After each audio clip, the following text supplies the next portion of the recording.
आजकाल माणसांमध्ये गंभीर आजारांचं प्रमाण भरपूर वाढलंय. 10 पैकी 5 जणांना डायबिटीज तरी असतो, नाहीतर हार्ट अटॅक असतो किंवा कुठल्या तरी प्रकारचा कॅन्सर तरी असतो. मग यामुळे प्रत्येक फॅमिलीमध्ये दर महिन्याला कोणतरी एक चांगला आजारी पडतो. दर 6 महिन्याला कुठला तरी गंभीर आजार कुठल्या तरी व्यक्तीला होत असतो आणि दर वर्षाला अजून गंभीर आजार त्या ठिकाणी होत असतो. मग यामुळेच मेडिकल इन्शुरन्स खरेदी करणं, वेळोवेळी जाऊन चेकअप करणं, चाचण्या घेणं ही आपण खबरदारी नेहमी घेत असतो. आणि हे सगळं होत असताना आपण चर्चा अशी करतो की जुने लोक जे होते, ज्यांना कुठलेही आजार होत नव्हते, ना त्यांना डायबिटीज होता, ना हार्ट अटॅक येत होता, ना कुठल्या प्रकारचा कॅन्सर होत होता आणि अगदी 100-100 वर्ष ती लोक जगत होते. असं का होत होतं? ते काही वेगळं खात होते का? काही वेगळी जीवनशैली होती का? तर हो, यावरच अभ्यास केला आहे जपानमधील एका शास्त्रज्ञाने. जो अभ्यास 2016 मध्ये प्रकाशित झाला होता आणि त्या अभ्यासामुळे या शास्त्रज्ञांना नोबेल पारितोषिक देखील मिळालं होतं. जपानमधील शास्त्रज्ञ ओशोमी यांचं असं म्हणणं होतं की तुम्हाला कोणताही आजार असू द्या, तुमचा आजार तुमचं शरीरच बरं करतं.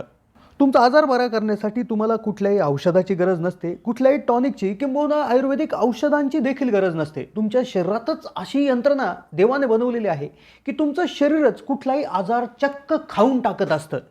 मग आता तुम्ही म्हणाल की शरीरात जर आजार खाऊन टाकतं तर मग का आपल्याला दवाखाने करावे लागतात? का आपल्याला काळजी घ्यावी लागते? का मोठे मोठे आजार होतात? तर याचीच चर्चा आपण आज व्हिडिओमध्ये करणार आहोत. तर व्हिडिओमध्ये आपण जपानी शास्त्रज्ञांनी एक ऑटोफॅगी नावाचे एक त्या ठिकाणी संकल्पना मांडली होती, जी आपल्या शरीरातच घडते. तर ती कशा पद्धतीनं घडते, तिच्यावर आज काय इफेक्ट झालेला आहे, ऑटोफॅगी जर आपल्याला आपल्या शरीरातली चालू करायची असेल तर काय करायला पाहिजे, ज्याला कुठलाही खर्च नाही किंवा काहीच वेगळं करायची गरज नाही आहे. आणि ही जर संकल्पना किंवा ही जी प्रक्रिया शरीरात जी चालते ती जर तुम्ही सुरळीत करू शकला तर नक्कीच तुम्ही अख्ख्या आयुष्यात कधी आजारी पडणार नाही. कुठल्या दवाखान्याची पायरी देखील तुम्हाला चढायची गरज नाही आणि सगळ्यात महत्त्वाचं म्हणजे तुम्हाला कुठलाही गंभीर होण्याची शक्यता अगदी 1% सुद्धा नसणार आहे. व्हिडिओमध्ये आपण कुठलंही औषध तुम्हाला घ्यायला सांगत नाही, कुठलीही टॉनिक घ्यायला सांगत नाही किंवा कुठलं काहीच करायला सांगत नाही. फक्त एक छोटासा बदल तुमच्या जीवनशैलीत करायचा आहे, ज्याला काहीच करण्याची गरज नाही. तर त्यानेच होणार आहात तुम्ही आयुष्यभर निरोगी आणि आयुष्यसुद्धा तुमचं वाढणार आहे. तर त्यामुळे अतिशय संशोधनात्मक माहितीतून घेण्यात आलेला हा व्हिडिओ असणार आहे. त्यामुळे व्हिडिओ लक्षपूर्वक पाहत राहा. चॅनलला नवीन असाल तर जरूर सबस्क्राईब करा. आपल्या आयुष्यात काहीही मिळवायचं असेल तर सर्वात महत्त्वाची गोष्ट असते ते म्हणजे आपलं निरोगी शरीर. पूर्वी लोक आरोग्य हीच संपत्ती त्या ठिकाणी मानत होते, पण आजच्या स्पर्धेच्या युगामध्ये आपण जे काय आपलं आरोग्य आहे, जे आपले हेल्थ आहे, याच्याकडे दुर्लक्ष केलेलं आहे. मग त्याचाच परिणाम म्हणून आज आपल्याला diabetes, BP, heart stroke, cancer, brain tumour असे विविध आजार त्या ठिकाणी होत आहेत. पण मी जर असं म्हटलं की तुम्ही आयुष्यभर निरोगी राहू शकता, तुम्हाला कुठलेही आजार होणार नाहीत आणि झालेले आजारसुद्धा तुमचं शरीरच ते आजार खाऊन टाकील आणि ज्याला तुम्हाला काहीच करायचं नाही, फक्त एक ऑटोफॅगी नावाची संकल्पना समजून घ्यायची आहे, जिच्याकरता 2016 मध्ये जपानी शास्त्रज्ञाला नोबेल पारितोषिक मिळालेलं आहे. 2016 ओशोमी नामक एक जपानी शास्त्रज्ञांनी या ठिकाणी ऑटोफॅगी त्या ठिकाणी संकल्पनेचा त्या ठिकाणी शोध लावला, जे शरीरात निरंतर होत असते. तर सगळ्यात आधी ही ऑटोफॅगी काय असते हे थोडंसं समजून घेऊयात आणि ही ऑटोफॅगी आपल्या शरीरात कशी चालू करायची की ज्यामुळे तुमच्या आयुष्यभर तुम्ही निरोगी राहून तुम्हाला कुठलाही दुर्गार आजार जडण्याचा प्रश्नच निर्माण होणार नाही. आता सगळ्यात आधी समजून घेऊया ऑटोफॅगी म्हणजे नेमकं असतं तरी काय.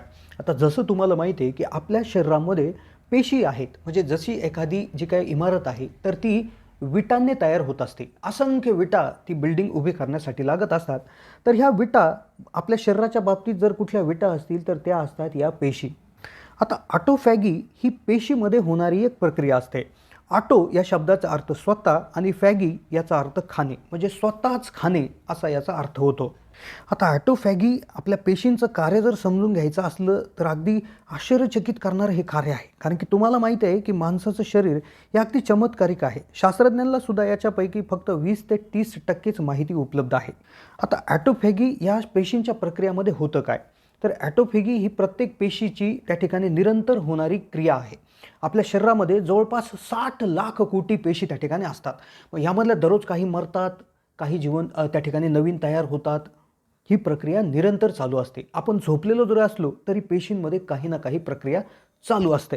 मग या पेशींचं कार्य होत असताना या पेशीच्या अंतर्गत काही केमिकल्स त्या ठिकाणी निष्क्रिय होतात, त्यामधले काही प्रोटीन्स निष्क्रिय होतात, काही DNA त्या ठिकाणी खराब होतात. म्हणजेच एकंदरीत यांचं कार्य करत असताना या पेशीच्या आतमध्ये भरपूर कचरा त्या ठिकाणी साठत असतो. याबरोबरच कुठलं इन्फेक्शन जर बॉडीमध्ये झालेलं असेल तर ते जे काही जीवाणू किंवा व्हायरस असतील तर ते सुद्धा मारून त्यांचे जे काही मृत शरीर आहे तर ते सुद्धा पेशीच्या आतमध्ये पडलेले असतात. मग ही जी काय पेशी आहे तर ही पेशी हे सर्व जे काही मृत घटक आहे किंवा जो कचरा आहे याला साफ करण्याचं काम करते. कशा पद्धतीनं की ते जे काय मृत पडलेले शरीर आहेत किंवा जो कचरा आहे तर ती खाऊन त्या ठिकाणी हा सर्व संपवत असते. खाल्ल्याने त्या पेशीला ऊर्जा देखील मिळत असते आणि त्या पेशीच्या सर्व क्रिया चालत देखील असतात.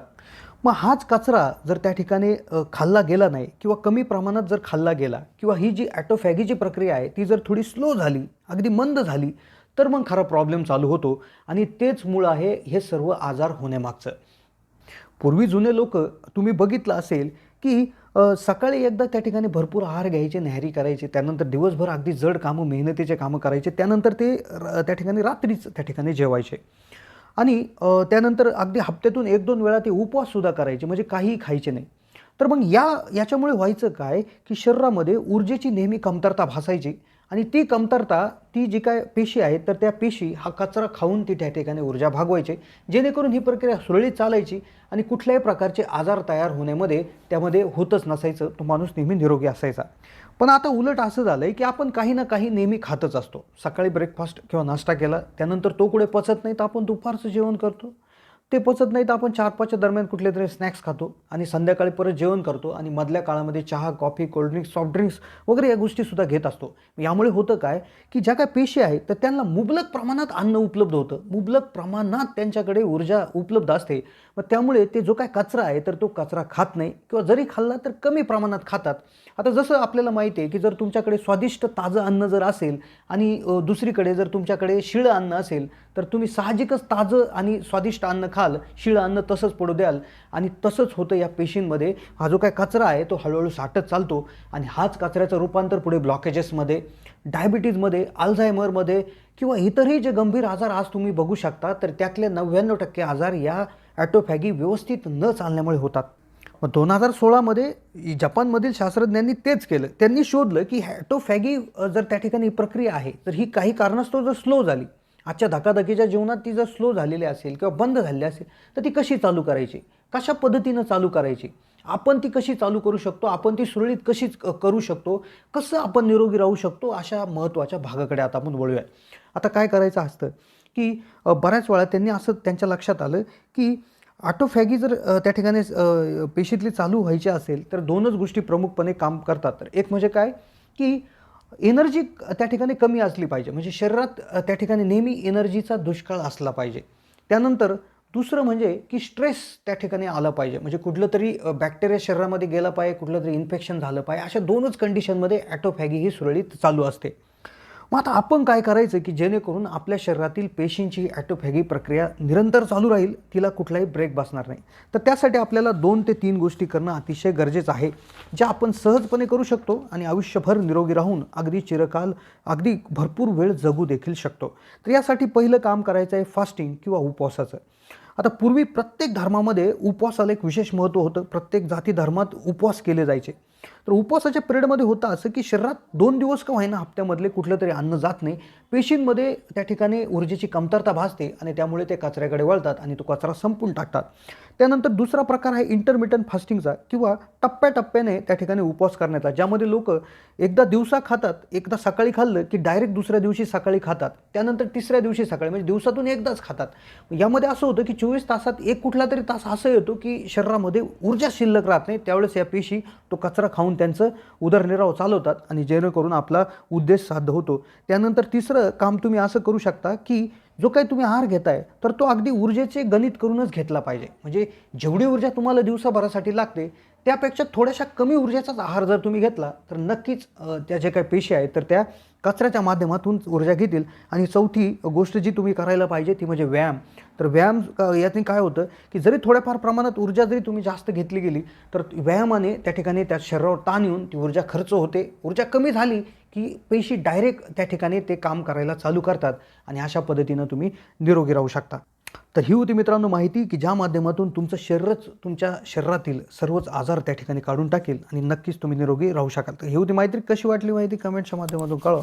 चॅनलला नवीन असाल तर जरूर सबस्क्राईब करा.